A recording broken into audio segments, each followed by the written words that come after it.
Junaid Baghdadi রাহমাতুল্লাহি আলাইহি ও চোরের একটি শিক্ষামূলক ঘটনা। হজরতে জুনায়েদ বাগদাদী রাহমাতুল্লাহি আলাইহি সব দেখছিলেন ঘরের কোনায় বসে।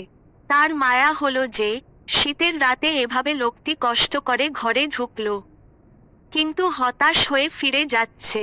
চোর যখন সিধের কাছাকাছি তখন জুনায়েদ বললেন, এই দাঁড়াও। লোকটি চমকে ওঠে পেছনে তাকালো। চোর তাড়াহুড়ো করে পালাতে পারবে না ভেবে দাঁড়িয়ে রইল। জুনায়েদ বাগদাদী কাছে এসে বললেন, খালি হাতে ফেরত যাচ্ছ কেন? চোর বিস্মিত হলো এবং বলল, নেয়ার মতো কিছুই খুঁজে পাইনি। জুনায়েদ বাগদাদী বললেন, তুমি দাঁড়াও, আমি খুঁজে দিচ্ছি।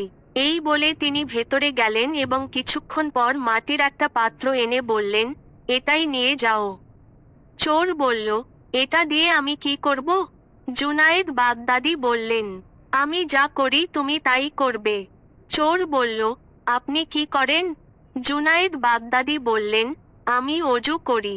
লোকটি বলল, আমি অজু করতে পারি না।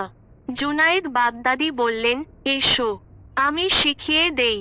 অজু শেখার পর সে বলল, অজু করে আমি কি করব? জুনায়েদ বাগদাদী বললেন, আমি যা করি তুমিও তাই করবে। লোকটি তখন বলল, আমি তো নামাজ পড়া জানি না। জুনায়েদ বললেন, এসো, আমি নামাজ শিখিয়ে দেই। তিনি জায়নামাজে দাঁড়িয়ে লোকটিকে পাশে দাঁড় করালেন এবং নামাজ শেখালেন। এরপর দোয়া করলেন, হে আল্লাহ, তাকে জায়নামাজে দাঁড় করিয়েছি। আমার এইটুকুই ক্ষমতা ছিল। আমার ক্ষমতা এখানেই শেষ। তার মনের ওপর আমার কোনো ক্ষমতা নেই। কিন্তু তোমার ক্ষমতার শেষ নেই। তুমি তার মনকে পরিশুদ্ধ করো, পাপ কাজ থেকে বিরত রেখো। দোয়া শেষ হবার পর লোকটি হাউমাউ করে কেঁদে উঠল। সারা জীবন অনেক ভুল হয়ে গেছে।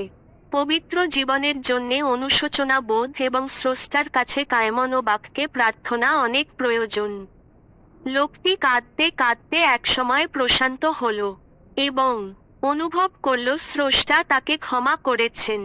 বিশাল বড় ভুল করে ক্ষমা লাভের জন্যে 7 সমুদ্র পানির দরকার নেই, বরং স্রষ্টার কাছে কায়মনোবাক্যে প্রার্থনা এবং চোখের কয়েক ফোঁটা পানিই যথেষ্ট।